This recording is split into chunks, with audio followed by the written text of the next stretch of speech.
കേൾക്കാം പ്രമുഖ പത്രങ്ങളിലെ വാർത്തകൾ സമഗ്രമായി. മീഡിയ വൺ പോഡ്കാസ്റ്റ് ആരംഭിക്കുന്നു. കാതിലെത്തും പത്രങ്ങൾ. ഇന്ന് 2025 ഏപ്രിൽ 20 ഞായറാഴ്ച. ഏവർക്കും ഈസ്റ്റർ ആശംസകൾ. വിൽപ്പത്രഭൂമിയുടെ പോക്കുവരവ് ചെയ്യാൻ ഇനി കടമ്പകളേറെ.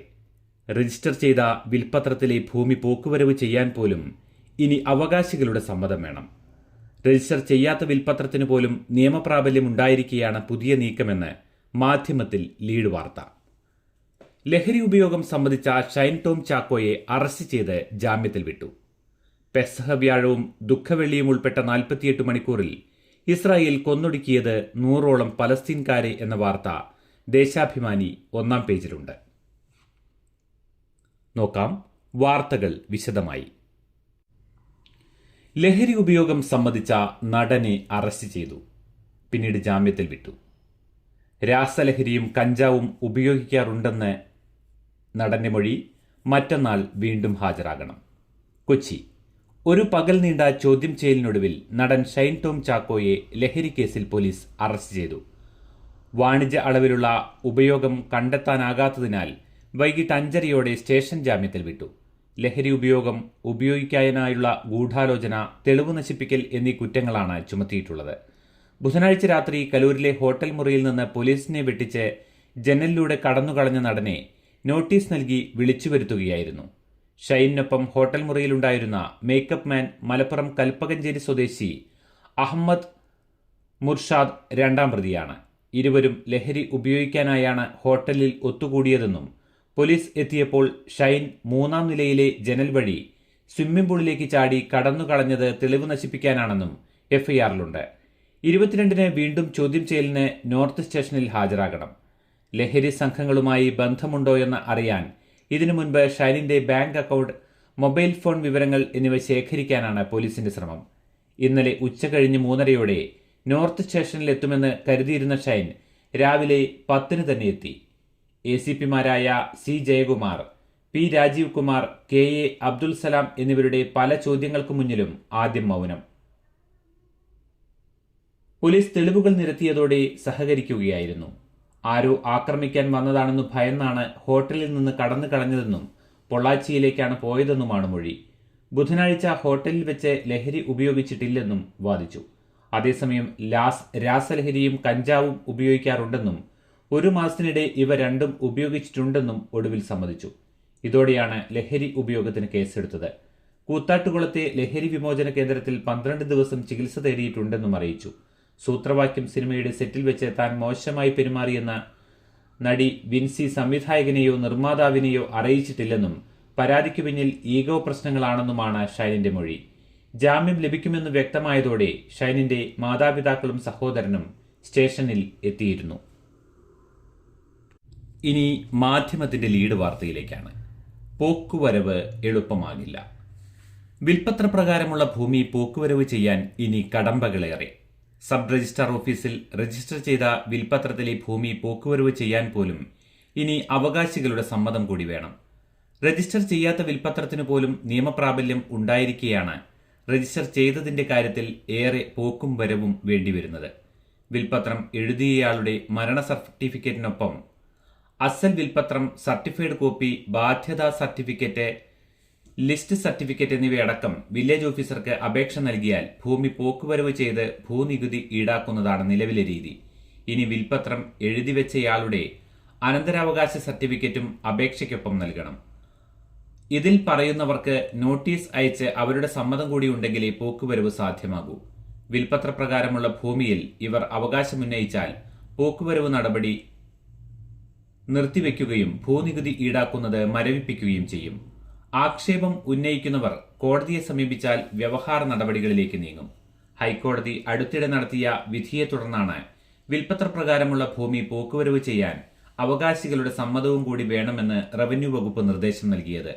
ഏകീകൃത നിയമമില്ലാത്തതാണ് വിൽപ്പത്രഭൂമിയുടെ പോക്കുവരവ് വിധിയിൽ പരാമർശിക്കാൻ ഇടയാക്കിയത്.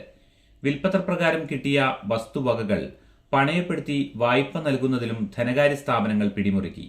വിൽപ്പത്രം എഴുതിവെച്ചയാളുടെ അവകാശ സർട്ടിഫിക്കറ്റും ഇതിൽ പറയുന്നവരുടെ സമ്മതപത്രവും നൽകണമെന്ന് പോക്കുവരവ് ചെയ്ത ഭൂമിയുടെ സകല അവകാശരേഖകളും ഹാജരാക്കുന്നവരോട് പോലും ബാങ്കുകൾ ആവശ്യപ്പെട്ടു തുടങ്ങി.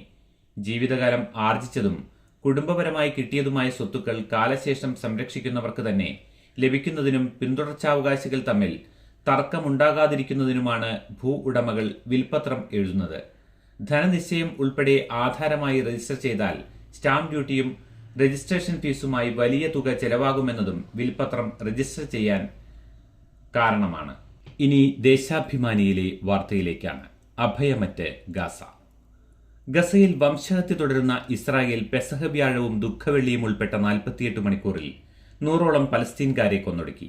ഹമാസിനെ നിരായുധരാക്കാനെന്ന പേരിൽ സയനിസ്റ്റ് ആക്രമണം ശക്തമാക്കിയതോടെ ഉയിർപ്പിന്റെ പുലരിയിലും രക്തവും മാംസവും ചിതറിത്തെറിച്ച ഗാസയിൽ നിരപരാധികൾ അഭയമില്ലാതെ ഉഴലുന്നു. 2 ദിവസത്തിനിടെ 92 മൃതദേഹങ്ങൾ ആശുപത്രികളിൽ എത്തിച്ചതായി ഗസ ആരോഗ്യ മന്ത്രാലയം സ്ഥിരീകരിച്ചു. വെള്ളിയാഴ്ച തെക്കൻ നഗരമായ ഖാൻ യൂനിസിൽ കുടിയിറക്കൽ തുടരുകയാണ്. റഫ നഗരം പൂർണ്ണമായും സൈനിക വലയത്തിലാക്കി. സമീപ മേഖലകളിൽ നിന്നെല്ലാം ഒഴിഞ്ഞുപോകാൻ നിർദ്ദേശം നൽകിയിട്ടുണ്ട്. അഭയാർത്ഥി കേന്ദ്രങ്ങൾക്കൊപ്പം ആശുപത്രികളും ആക്രമിക്കപ്പെടുന്നത് പതിവായി. 2023 ഒക്ടോബർ 7 ആരംഭിച്ച സൈനിക നടപടിയിൽ ഏതാനും ആഴ്ച വെടിനിർത്തൽ ഉടമ്പടി നിലനിന്നുവെങ്കിലും ഇസ്രായേൽ ഏകപക്ഷീയമായി കടന്നാക്രമണം ശക്തമാക്കി. 6 ആഴ്ചയായി ഗസയ്ക്കുമേൽ ഉപരോധവും വിട്ടുവീഴ്ചയില്ലാതെ കടുപ്പിച്ചു. ഭക്ഷണവും മരുന്നും ഉൾപ്പെടെ തടഞ്ഞു. സ്റ്റോക്ക് കുറയുന്നതിനാൽ മിക്കവരും ദിവസം ഒരു നേരം കഷ്ടിച്ച് ഭക്ഷണം കഴിക്കുകയാണെന്നും ആയിരക്കണക്കിന് കുട്ടികൾ പോഷകാഹാരക്കുറവ് നേരിടുകയാണെന്നും ഐക്യരാഷ്ട്ര സംഘടന വെളിപ്പെടുത്തി. സുപ്രീം കോടതിക്കെതിരായ പരാമർശം. ഉപരാഷ്ട്രപതിയെ വിമർശിച്ച നേതാക്കൾ. വാർത്ത മാതൃഭൂമിയിൽ നിന്ന്. ബില്ലുകളിൽ തീരുമാനമെടുക്കാൻ രാഷ്ട്രപതിക്ക് സമയപരിധി നിശ്ചയിച്ച സുപ്രീം കോടതി വിധിക്കെതിരായ രാഷ്ട്രപതി ജഗ്ദീപ് ധൻഖറിന്റെ പരാമർശത്തിൽ രാഷ്ട്രീയ നിയമവൃത്തങ്ങളിൽ വ്യാപക പ്രതിഷേധം. സുപ്രീം കോടതിക്ക് സവിശേഷാധികാരം നൽകുന്ന ഭരണഘടനയുടെ 142 അനുച്ഛേദത്തെ ജനാധിപത്യ സംവിധാനങ്ങൾക്കെതിരായ ജഡ്ജിമാരുടെ ആണവ മിസൈലായി രാഷ്ട്രപതി വ്യാഖ്യാനിച്ചത് ഭരണഘടനയോടുള്ള അവഹേളനമാണെന്ന് വിവിധ പ്രതിപക്ഷ നേതാക്കൾ ആരോപിച്ചു. ഭരണഘടനാ മൂല്യങ്ങളെയും ജുഡീഷ്യൽ സ്വാതന്ത്ര്യത്തെയും അടിച്ചമർത്താനുള്ള നീക്കമാണിതെന്നാണ് നിയമവിദഗ്ധരുടെ ആശങ്ക. സുപ്രീം കോടതി വീണ്ടും ചേരുമ്പോൾ ജുഡീഷ്യറിയോടുള്ള രാഷ്ട്രപതിയുടെ സമീപനത്തിലുള്ള ആശങ്കയറിയിക്കാൻ ഒരു വിഭാഗം മുതിർന്ന അഭിഭാഷകർ നീക്കം ആരംഭിച്ചു. അതിനിടെ സുപ്രീം കോടതി വിധിക്ക് ആധാരമായ കേസിൽ കക്ഷിയായ തമിഴ്നാട് ഗവർണർ RN രവി ശനിയാഴ്ച ഉപരാഷ്ട്രപതിയെ കണ്ട് ചർച്ച നടത്തി. സുപ്രീം കോടതി തന്നെ നിയമം നിർമ്മിക്കുകയാണെങ്കിൽ പാർലമെന്റും നിയമസഭകളും പൂട്ടുന്നതാണ് നല്ലതെന്ന് BJP MP നിഷികാന്ത് ദുബെ കുറ്റപ്പെടുത്തി. എന്നാൽ ഈ പ്രസ്താവനയെ അധ്യക്ഷൻ JP നഡ്ഡ തള്ളി. JEE main Akshay Biju Kerala topper. New Delhi. ദേശീയ എഞ്ചിനീയറിംഗ് പ്രവേശന പരീക്ഷയായ JEE മെയിനിൽ കോഴിക്കോട് കാക്കൂർ സ്വദേശി BN അക്ഷയ് ബിജു കേരളത്തിൽ ഒന്നാമതെത്തി.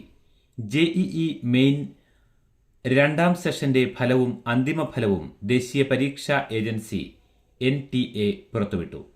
1ാം സെഷനിൽ നേടിയ 91.996% സ്കോറോടെയാണ് അക്ഷയ് കേരളത്തിൽ 1ാം സ്ഥാനം കരസ്ഥമാക്കിയത്. കാക്കൂർ സുദിനത്തിൽ N ബിജുവിന്റെയും ഡോക്ടർ CK നിഷയുടെയും മകനാണ്. കോട്ടയം മാന്നാനം KE സ്കൂളിലായിരുന്നു +2 പഠനം. രാജ്യത്താകെ 24 പേർ 100% സ്കോർ നേടി. ഇവരിൽ 7 പേരും രാജസ്ഥാനിൽ നിന്നുള്ളവരാണ്. ശുഭാംശു ശുക്ല അടുത്ത മാസം ബഹിരാകാശത്തേക്ക്. രാകേഷ് ശർമ്മയ്ക്ക് ശേഷം ഇന്ത്യയിൽ നിന്നൊരാളുടെ ബഹിരാകാശ യാത്ര ആദ്യം. ഇന്ത്യയുടെ ബഹിരാകാശ ദൗത്യം ഗഗൻയാനിലെ യാത്രികളിൽ ഒരാളായ വ്യോമസേന ഗ്രൂപ്പ് ക്യാപ്റ്റൻ ശുഭാംശു ശുക്ല അടുത്ത മാസം രാജ്യാന്തര ബഹിരാകാശ നിലയത്തിലേക്ക് പോകും. സ്വകാര്യ ദൗത്യമായ മിഷൻ ആക്സിയോം 4ന്റെ ഭാഗമായാണ് ശുഭാംശുവിന്റെ യാത്ര.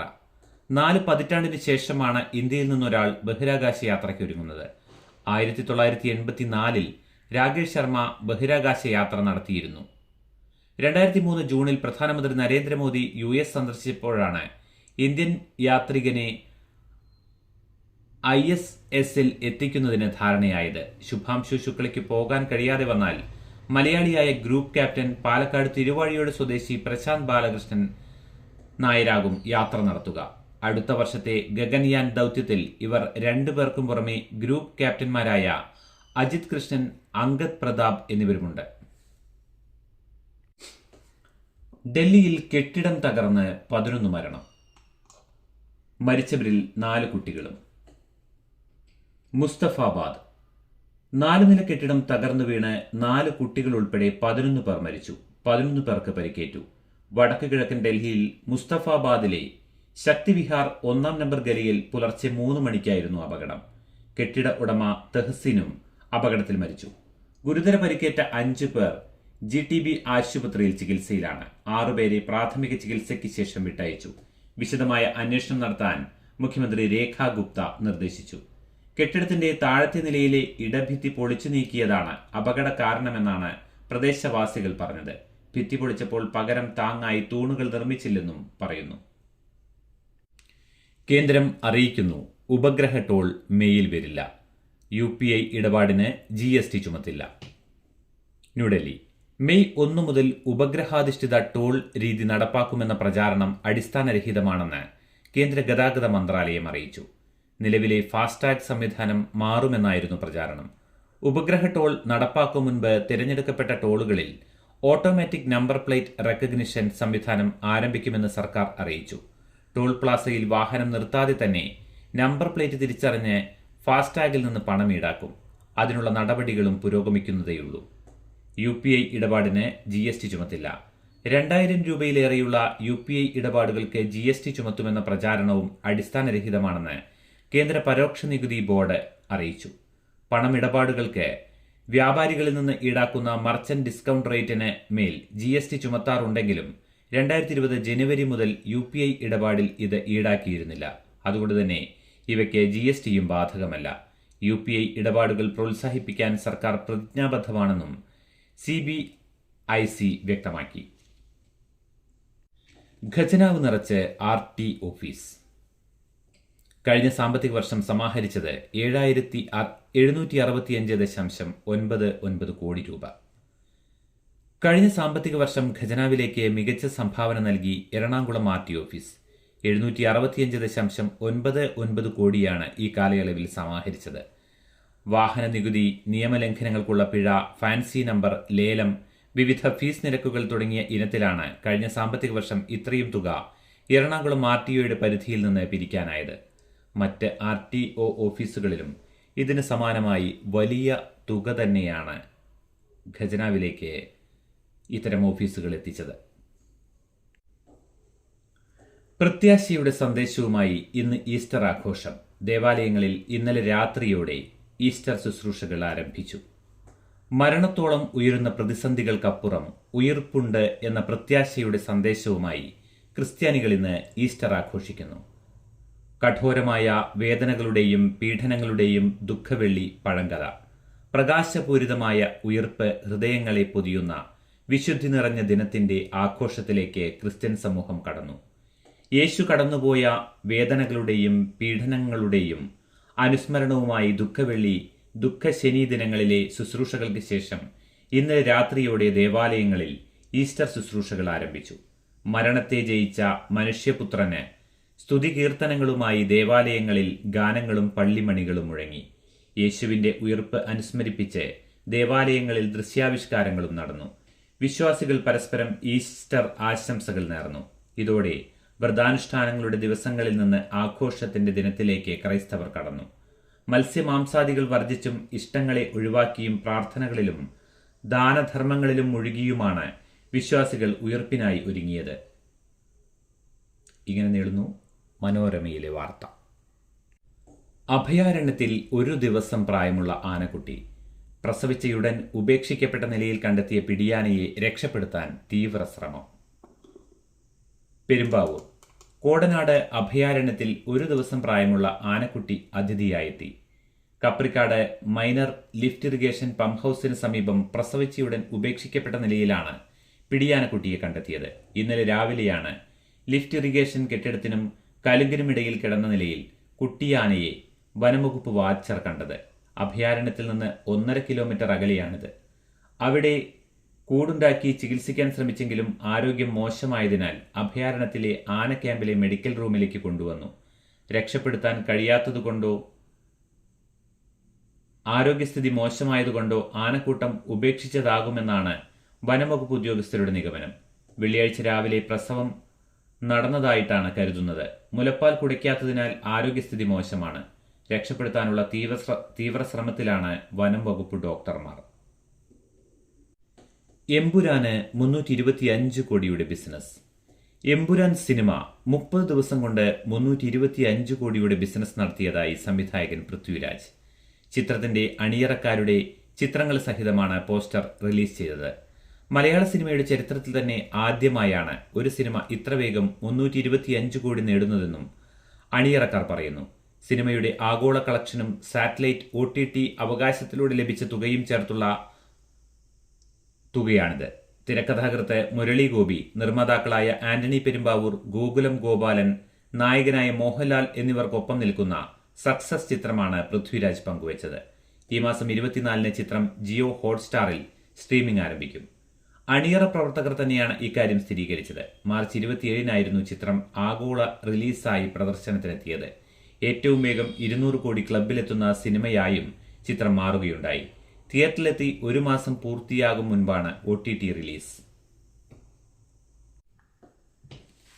ഗൗരവമുള്ള വിഷയങ്ങളിൽ നിന്ന് ശ്രദ്ധ തിരിക്കാൻ ശ്രമമെന്ന് പ്രശാന്ത്. IAS എന്നു പറഞ്ഞ് ഗൗരവമുള്ള വിഷയങ്ങളിൽ നിന്ന് ശ്രദ്ധ തിരിക്കാൻ ശ്രമം നടക്കുകയാണെന്നും ഇവിടെയൊരു IAS പോലുമില്ലെന്നും N പ്രശാന്ത്. ഉപരിവിപ്ലവമായി ചർച്ചയെ പിടിച്ചിട്ടാൽ വ്യാജരേഖ ഉണ്ടാക്കിയതും സർക്കാർ രേഖകളിൽ കൃത്രിമം കാട്ടിയതും ആരും ശ്രദ്ധിക്കില്ല എന്ന ഗിബൽസിയൻ ബുദ്ധിയാണിതിനു പിന്നിൽ. ഡോക്ടർ ജയതിലകും ഡോക്ടർ K ഗോപാലകൃഷ്ണനെയും നിയമവിരുദ്ധമായ അഴിമതിയിൽ മുങ്ങിയ പ്രവൃത്തികൾ ചെയ്യുന്നതിനെതിരെ തെളിവ് സഹിതം ഒരു പൗരൻ പരാതിപ്പെട്ടതും ആ പരാതി എവിടെ പോയി എന്നതുമാണ് വിഷയം. പ്രശാന്ത് സമൂഹമാധ്യമത്തിൽ കുറിച്ചു. സസ്പെൻഷനിൽ തുടരുന്ന IAS ഉദ്യോഗസ്ഥനായ പ്രശാന്ത് കഴിഞ്ഞ ദിവസം ചീഫ് സെക്രട്ടറിയുടെ മുന്നിൽ ഹിയറിംഗിന് ഹാജരായിരുന്നു. പ്രൈവറ്റ് സെക്രട്ടറിയെ മുഖ്യമന്ത്രി തീരുമാനിക്കുമെന്ന് MV ഗോവിന്ദൻ.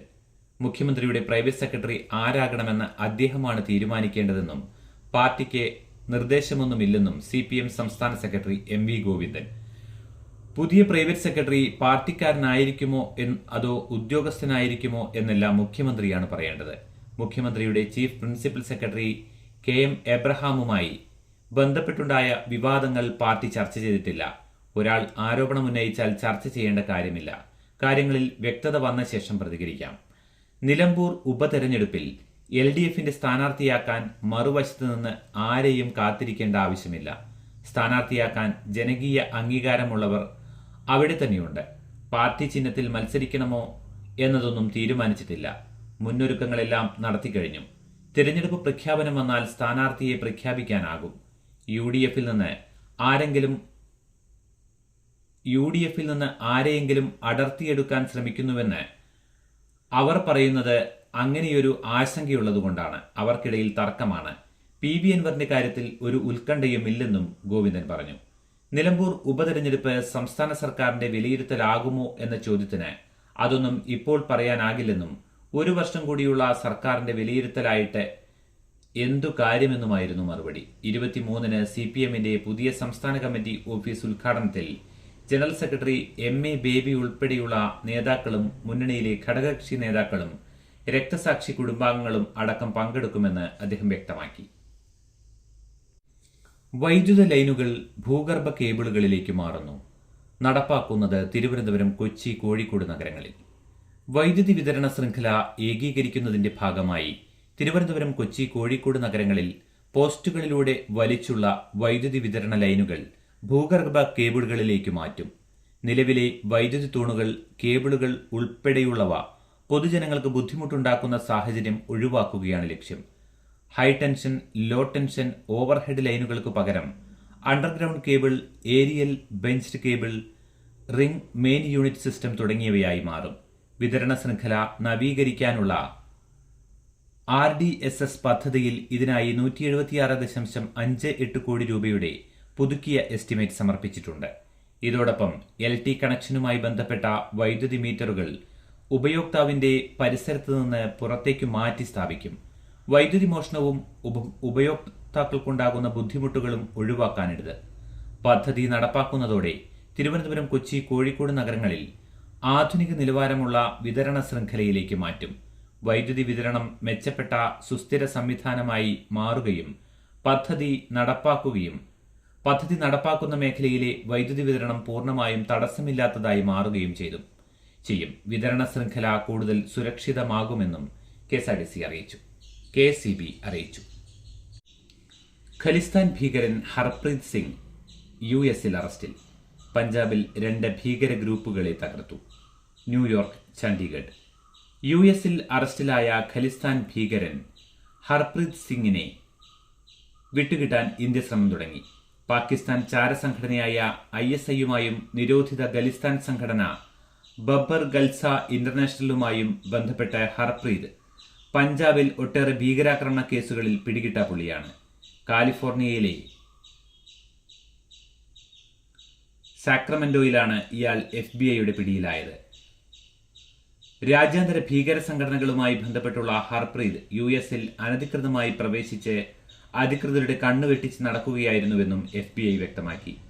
US-ലിരുന്ന് പഞ്ചാബിൽ 14 ഗ്രനേഡ് ആക്രമണമടക്കം 16 ഭീകരാക്രമണങ്ങൾക്ക് പിന്നിൽ പ്രവർത്തിച്ച ഇയാളെ കണ്ടെത്താൻ ജനുവരിയിൽ NIA 5 ലക്ഷം രൂപ കണ്ടെത്തുന്നവർക്ക് NIA 5 ലക്ഷം രൂപ പാരിതോഷികം പ്രഖ്യാപിച്ചിരുന്നു. പഞ്ചാബിലെ വിവിധ സ്റ്റേഷനുകളിൽ 33 FIR ഇയാൾക്കെതിരെയുണ്ട്. 2020-ൽ ലണ്ടനിലേക്കും അവിടെ നിന്ന് US-ലേക്കും കടക്കുകയായിരുന്നു.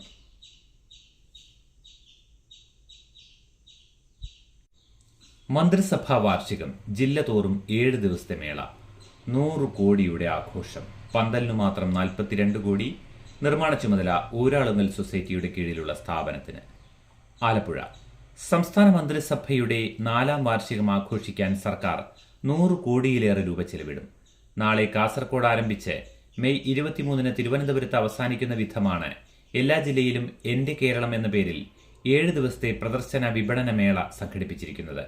സാമ്പത്തിക ഞെരുക്കത്തിന്റെ പേരിൽ പാവങ്ങൾക്കുള്ള ആനുകൂല്യങ്ങൾ ഉൾപ്പെടെ മുടങ്ങുകയും സർക്കാരിന്റെ വരുമാനം കൂട്ടാൻ ജനങ്ങളിൽ നിന്നുള്ള പല ഫീസുകളും കൂട്ടുകയും ചെയ്ത ശേഷമാണ് മന്ത്രിസഭാ വാർഷികം ഇത്രയേറെ പണം ചെലവിട്ട് ആഘോഷിക്കുന്നത്. ശീതീകരിച്ച ജർമ്മൻ ഹാങ്ങറുകളാണ് പരിപാടിക്കായി നിർമ്മിക്കുന്നത്. ഇവയുൾപ്പെടെ അടിസ്ഥാന സൗകര്യങ്ങൾ ഒരുക്കുന്നതിന്റെ ചുമതല ഊരാളുങ്കൽ ലേബർ സൊസൈറ്റിയുടെ കീഴിലുള്ള കൊല്ലം ചവറയിലെ Indian institute of infrastructure and കൺസ്ട്രക്ഷൻസിനാണ്. ഇതിനായി ഓരോ ജില്ലയിലും കിഫ്ബി 3 കോടി രൂപ വീതം IICക്ക് നൽകും. ഈ ഇനത്തിൽ 42 കോടി രൂപയാണ് ആകെ ചെലവിടുന്നത്. ഇവന്റ് മാനേജ്മെന്റ് കമ്പനിയുടെ കൺസോർഷ്യമാണ് സൗകര്യങ്ങൾ ഒരുക്കുന്നത്. ഓരോ ജില്ലയിലെയും ചുമതല കൺസോർഷ്യം വിവിധ കമ്പനികൾക്ക് വീതിച്ചു നൽകിയിട്ടുണ്ട്. പരിപാടിയുടെ ഏകോപനം നിർവഹിക്കുന്ന ഇൻഫർമേഷൻ പബ്ലിക് റിലേഷൻസ് വകുപ്പിന് ഓരോ ജില്ലയിലും 40 ലക്ഷം വീതം ആകെ 5.6 കോടി അനുവദിച്ചിട്ടുണ്ട്. പ്രത്യേക പവലിയൻ, കലാപരിപാടികൾ, ജില്ലാതല യോഗം, പ്രാദേശിക പ്രചാരണങ്ങൾ തുടങ്ങിയവയ്ക്കാണ് ഈ തുക. ജില്ലകളിലെ പ്രദർശന വിപണന മേളകളിൽ പങ്കെടുക്കാൻ സർക്കാർ വകുപ്പുകൾക്കും പൊതുമേഖലാ സ്ഥാപനങ്ങൾക്കും 7 ലക്ഷം വീതം ചെലവിടാൻ അനുമതിയുണ്ട്. അതനുസരിച്ച് ഒരു ജില്ലയിൽ സർക്കാർ വകുപ്പുകളും പൊതുമേഖലാ സ്ഥാപനങ്ങളും 3.5 കോടിയോളം രൂപ ചെലവിടും. എല്ലാ ജില്ലകളിലും കൂടി ഈ വിഭാഗത്തിൽ ചെലവ് 49 കോടി വരും. പരസ്യ ബോർഡുകൾ സ്ഥാപിക്കാനായി 20.71 കോടി നീക്കിവച്ചിട്ടുണ്ട്. ISRO 3 വർഷത്തിൽ 3 പ്രധാന ദൗത്യങ്ങൾ. ചന്ദ്രൻ, ചൊവ്വ ദൗത്യം 2028-ൽ, 5ാം ചന്ദ്രയാൻ ദൗത്യം 2029-ൽ കേന്ദ്രാനുമതി ലഭിച്ചെന്ന് ഡോക്ടർ വി നാരായണൻ. തിരുവനന്തപുരം. 3 വർഷത്തിനുള്ളിൽ ഇന്ത്യയിൽ നിന്ന് ചന്ദ്രനിലേക്കും ചൊവ്വയിലേക്കും നടത്തുന്ന 3 പ്രധാന ദൗത്യങ്ങൾ. ചന്ദ്രയാൻ 4 ദൗത്യത്തിനു പിന്നാലെ 5ാം ദൗത്യത്തിനും ചൊവ്വ ഗ്രഹത്തിലിറങ്ങുന്ന മംഗൾയാൻ 2 ദൗത്യത്തിനും സർക്കാരിന്റെ അന്തിമ അനുമതിയായെന്ന് ISRO chairman doctor V Narayanan അറിയിച്ചു. ചന്ദ്രയാൻ 4, മംഗൾയാൻ 2 എന്നിവ 2028-ൽ നടപ്പാക്കുകയാണ് ലക്ഷ്യം. ചന്ദ്രനിൽ ഇറങ്ങി മണ്ണിന്റെ സാമ്പിൾ ശേഖരിച്ച് തിരികെ ഭൂമിയിലേക്ക് എത്തുന്നതാണ് ചന്ദ്രയാൻ 4 ദൗത്യം.